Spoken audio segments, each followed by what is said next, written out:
میری شادی کو ابھی 3 مہینے ہوئے تھے کہ میری بیوی کے مرنے کی اندوہناک خبر ملی۔ میں تو اس بات کا تصور بھی نہیں کر سکتا تھا کہ میری اس قدر محبت اور پیار کرنے والی بیوی، جس کے ساتھ میں ابھی تک کھل کر اظہار محبت بھی نہ کر سکا تھا، وہ اس دنیا سے اس قدر جلد رخصت ہو جائے گی۔ میں نے اس کی محبت کو پورا کرنے کے لیے کوئی کسر یا کمی نہیں چھوڑی تھی، اس کی چاہت کا ہر طرح سے خیال رکھا، لیکن زندگی نے مجھ پر اتنا بڑا ستم کر دیا کہ میری بیوی بھری جوانی میں مجھے چھوڑ کر چل بسی۔ لیکن بیوی کی موت کے بعد یہ اصل کہانی کا آغاز ہوا، جس نے نہ صرف مجھے بری طرح سے جھنجھوڑ کر رکھ دیا تھا، بلکہ اصل رشتوں کی پہچان بھی کروا دی تھی۔ جیسے میری بیوی کی مرنے کی خبر پھیلی تو بیوی کی میکے والے ہمارے گھر آ گئے۔ شدید غم و غصے کے عالم میں اس کی ماں مجھے لعن طعن کرنے لگی اور کہنے لگی کہ تو ہی میری بیٹی کو مارا ہے۔ وہ شادی کے وقت تو بہت خوش تھی اور ہم سے کہہ رہی تھی کہ اب اس گھر سے بس اس کا جنازہ ہی نکلے گا، اور تو نے سچ میں اس کا جنازہ ہی نکال دیا۔ تجھے ذرا بھی شرم نہ آئی؟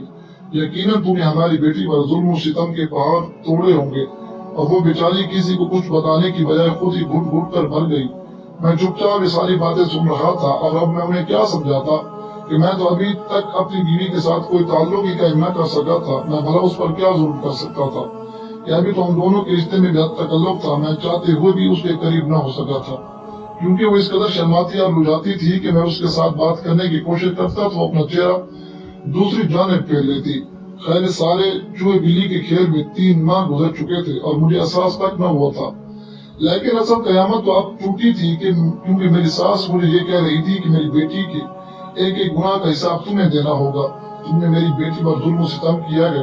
اس کے علاوہ ایک اور بڑا واقعہ بھی ہو گیا جس نے مجھے زیادہ پریشان کیا۔ بیوی کے میکے والے کہہ رہے تھے کہ ہم میت کو اپنے گھر لے جائیں گے اور اپنے آبائی قبرستان میں دفن کریں گے، جبکہ میرے گھر والے بضد تھے کہ کیونکہ اب وہ ہماری ذمہ داری تھی، لہٰذا اسے یہیں پر دفنایا جائے گا۔ میں نے نوٹ کیا تھا کہ میری بیوی کے میکے سے ایک آدمی بہت زیادہ اصرار کر رہا تھا کہ اب ہم اسے کسی بھی صورت دفن ہونے نہیں دیں گے۔ تم نے اس کے جیتے جی بھی اس پر بے حساب ظلم کیے ہوں گے، لیکن اب ہم اسے مرنے کے بعد بھی یہاں نہیں چھوڑ سکتے۔ خیر کچھ نہ کچھ کر کے ان لوگوں نے یہاں سے میت کو نکال ہی دیا، وہ لوگ اسے اپنے گھر میں لے گئے۔ میں بہت زیادہ پریشان تھا کیونکہ اب وہ میری بیوی تھی۔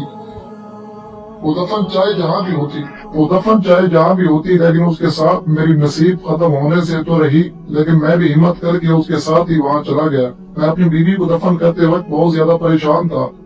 میں نے جب اسے لحد میں اتارا تو میرا روا روا کانپ رہا تھا، مجھے اپنی موت نظر آ رہی تھی اور میرا دل چاہ رہا تھا کہ میں بھی اپنی بیوی کے ساتھ اس دنیا سے چلا جاؤں۔ میں ایسا نہیں کر سکتا تھا، انہیں خیالوں کے اندر گم تھا کہ کس نے مجھے پیچھے سے دھکا دیا۔ میں نے پیچھے مڑ کر دیکھا تو وہی آدمی کھڑا تھا جس نے میری بیوی کا جنازہ یہاں لانے کی بہت زیادہ ضد کی تھی اور زور دیا تھا۔ مجھے کہنے لگا، ارے بھائی اب کیا تم بھی اس قبر میں لیٹ جاؤ گے؟ پرے ہٹ جاؤ اور نکلو یہاں سے۔ مجھے اس کا انداز بہت ہی عجیب اور نفرت انگیز لگ رہا تھا۔ ہاتھ بڑھا کر قبر سے تھوڑا پیچھے ہٹ گیا تو جلدی سے قبر پر مٹی ڈال دی گئی اور پھر تصویر مکمل کر دی گئی۔ وہی آدمی سب کو کہنے لگا کہ اب یہاں غیر اسلامی طریقے سے تماشا نہ لگایا جائے، سب لوگ اپنے اپنے گھروں میں چلے جائیں۔ اور پھر مجھے مخاطب ہوتے ہوئے بولا کہ اور تم یہاں اب کہ اپنی بیوی کا ماتم کرتے کرتے اس دنیا سے اٹھ جاؤ گے، جب اپنے گھر جاؤ اور اپنے گھر والوں کو، اپنی ماں کو مت دو۔ میں اس کی کڑوی کو سیدھی باتیں سن کر بہت ہی زیادہ پریشان تھا، لیکن کیا کرتا، یہ موقع ہی ایسا تھا کہ میں زیادہ بول بھی نہیں سکتا تھا۔ لہٰذا میں جب چپ چاپ اپنے گھر آ گیا، گھر آ کر میرا دل بری طرح سے رو رہا تھا۔ میرا دل چاہ رہا تھا کہ اپنے کسی اچھے دوست کو اپنے دل کی ساری پریشانی سنا کر اپنے دل کا غم کچھ ہلکا کر لوں۔ ابھی میں نے جیب سے موبائل نکالنے کے لیے جیب کے اندر ہاتھ ڈالا تو دیکھا میرا تو موبائل ہی میری جیب میں نہیں تھا۔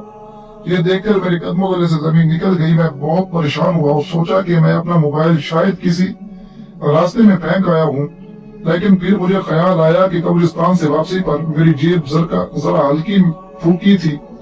میں اس وقت یہ فرق محسوس نہ کر سکا تھا، لیکن بات اصل میں یہی تھی کہ میں اپنا موبائل قبرستان میں ہی بھول آیا تھا۔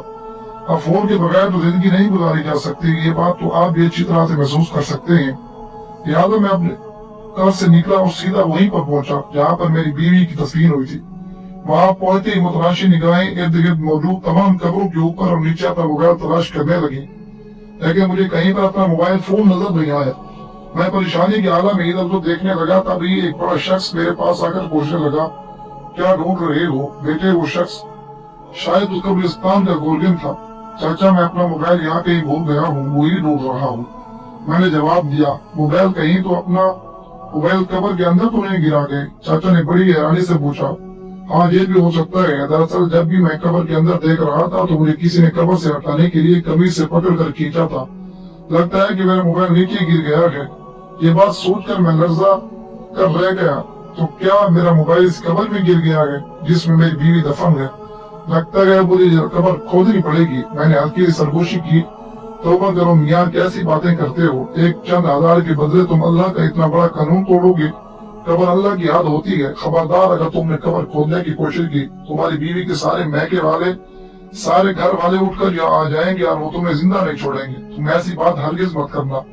वो ये सोचेंगे कि उनकी बेटी को तुमने कत्ल किया है। वो शख्स बोले चला जा रहा था और उसकी बातें सुनकर मैं हैरान हो गया कि उस आदमी को मेरे घरेलू मसालों के बारे में इतनी मालूमात कैसे हुई। मेरे ख्याल में वही गोरकिन था, लेकिन उसको ये भी मालूम था कि ये मेरी बीवी है और उसके घर वाले मुझसे इस बात को लेकर पहले से ही नाराज थे कि उनकी बेटी की शादी की इतनी जल्दी मर गई थी। लेकिन फिर मैंने सोचा कि ये मेरी बीवी की मैके कब्रिस्तान है, इसलिए शख्स को मेरे बारे में इतनी मालूमात है। शहरों में अमूमन ऐसी तफसील नहीं बताई जाती, ना ही कोई दूसरे खानदान के बारे में जानता है, लेकिन ये गोरकिन अजीब था जिसे हर तरह की मालूमात थी। मैं बड़ा हैरान था लेकिन चुप था। उस वक्त गम इतना था कि मैं फौरन अपने घर लौट आया। घर आकर मैंने ये बात अपनी माँ को बताई तो माँ कहने लगी, बेटा इस पर परेशान होने वाली कौन सी बात है? तुम ऐसा करो कि दूसरा मोबाइल ले लो, खामखा परेशान होते रहोगे। अब अगर बीवी की वफात के बाद तुम्हारे पास मोबाइल भी नहीं होगा तो तुम्हारा दिल और भी ज्यादा परेशान होगा। अपना ध्यान बटाने की कोशिश करो, मैं तुम्हें पैसे देती हूँ, तुम जाकर नया फोन खरीद लो। माँ की ये तमाम बातें सुनकर मैंने कहा कि अम्मी जान, इस मोबाइल पर तो मेरे काफी सारे जानने वालों के नंबर मौजूद थे और इस मोबाइल की जाने से मेरे वो सारे नंबर भी जाते रहेंगे, लेकिन चलो ठीक है, मैं ऐसा ही करूंगा। आप मुझे पैसे दे दो, मैं 1 महीने के बाद वापस लौटा दूंगा। माँ ने मुझे पैसे दे दिए और मैं बाजार से जाकर एक नया फोन खरीद लिया। मैंने अपने पास एक सिम भी रख ली, लेकिन फिर एक ऐसा वाकया हुआ जिसने मुझे मजीद बेचैनी मुबतला कर दिया। रात का वक्त था और मेरे मोबाइल फोन पर सिग्नल नहीं आ रहे थे, लेकिन जब अचानक से थोड़े से सिग्नल नमूदार हुए तो मैंने पहला नंबर जो मिलाया और मेरे पुराने मोबाइल का था। शायद मैं सिग्नल चेक करने के लिए बेइरादी तौर पर ऐसा कर रहा था। मेरे तो वहम गुमान में भी नहीं था। मेरा ख्याल था कि बस मेरा मोबाइल कवर के अंदर गिर गया है तो अब वो खत्म हो गया होगा, बंद हो गया होगा, क्योंकि फोन में चार्जिंग भी ज्यादा नहीं थी।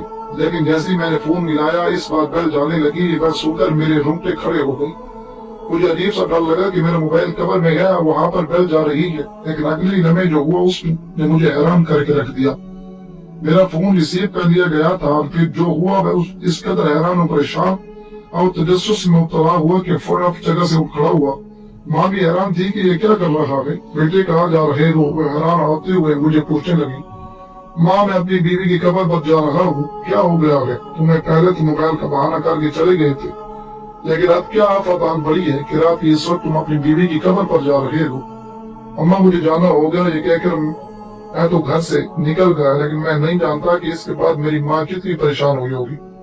अभी मेरे दिल में सिर्फ और सिर्फ एक ही ख्याल चल रहा था और वो था मेरी बीवी का, क्योंकि जो कुछ मैंने सुना था उसके बाद मैं खामोश तो नहीं बैठ सकता था। मेरी पूरी जिम्मेदारी बनती थी कि मैं इस मामले की जाकर तहकीक करूं।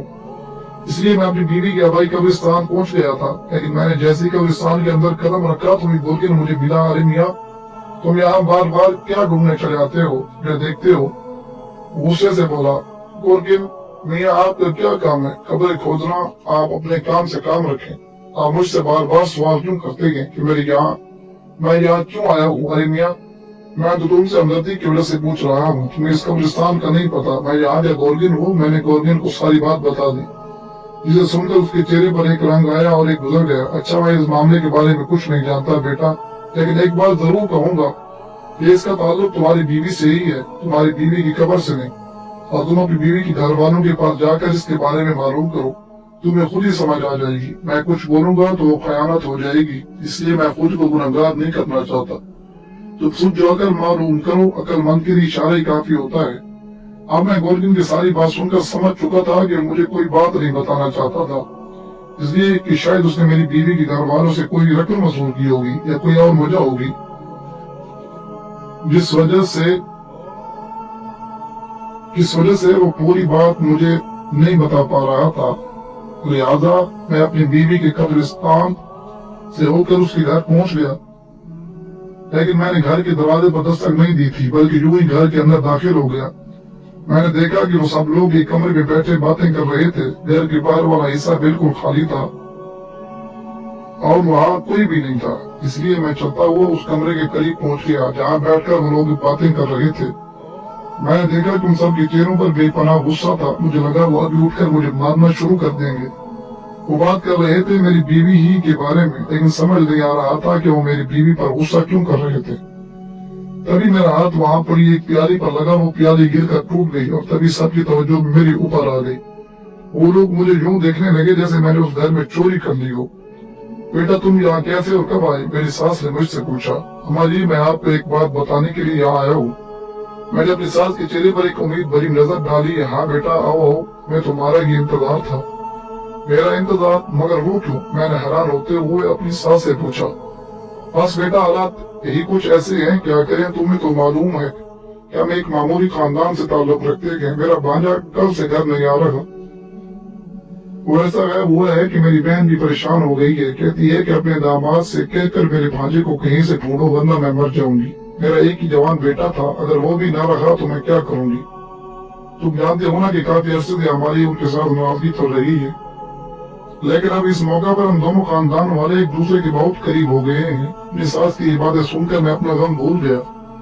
अच्छा माँ जी मैं आपका काम कर दूंगा, लेकिन अभी मैं आपको अपना मसला बताने आया हूँ। बेटे मसले तो चलते ही रहते हैं। मेरी सास ने मेरी बात को अक्सर नजरअंदाज कर दिया। लेकिन तुम पहले मेरा काम कर दो, उसके बाद तुम जो कहोगे मैं वही करूंगी। मैंने अपनी सास के साथ बात करना मुनासिब नहीं समझा। वहां से एक और जिम्मेदारी लेकर मैं वापस अपने घर आ गया। मैं अपनी बीवी की खबर खोलना चाहता था कि एक बार उसकी खबर खोलकर और अपनी तसल्ली कर लूं, क्योंकि मैंने जो कुछ सुना था, जो कुछ जानता था, ये सब सुनकर मेरा दिल अजीब सा हो गया था। मैं चाहता था कि अपनी बीवी की खबर खोलूं और उसकी खबर को सही करूं, लेकिन कोई भी मुझे इस बात की इजाजत नहीं दे रहा था। रात के 2 बजे मैंने कब्रिस्तान जाने का फैसला कर लिया था और मुझे अपनी बीवी की खबर खोलना बहुत जरूरी लग रहा था। रात के 2 बजे घर के सब लोग सो चुके थे। मैं जानता था कि वो बोर्गिन जो बार बार मुझे मना कर रहा था वो भी उस वक्त नहीं जाग रहा होगा। उसको लगता होगा कि अब मैं थक हार कर चुप होकर बैठ जाऊंगा, लेकिन मैं चुप बैठने वालों में से नहीं था। इतनी बड़ी बात हो गई थी, मैं कैसे खामोश रहता। मैंने जाकर सारा इंतजाम मुकम्मल किया और तकरीबन 2:30 बजे कबर खोलना शुरू कर दी। मुझे इस बात की हैरत नहीं हुई थी कि कबर की मिट्टी काफी नरम थी। ऐसा लगता था कि जैसे कबर को कुछ देर पहले ही बंद किया गया हो। मैंने जल्दी जल्दी मिट्टी हटाई तो कबर की सिलों को हटाने में मुझे 5 से ज्यादा का वक्त नहीं लगा। मैं उस वक्त जोश और बलबले में था कि मैं बड़े से बड़ा पहाड़ भी उखाड़ सकता था। जब मैंने पत्थर की सिलें हटाई तो मुझे एक और हैरत का झटका लगा। सामने के मंजर देखकर मेरे पसीने छोड़ गए। ठंडे पसीने मेरे चेहरे पर आ रहे थे।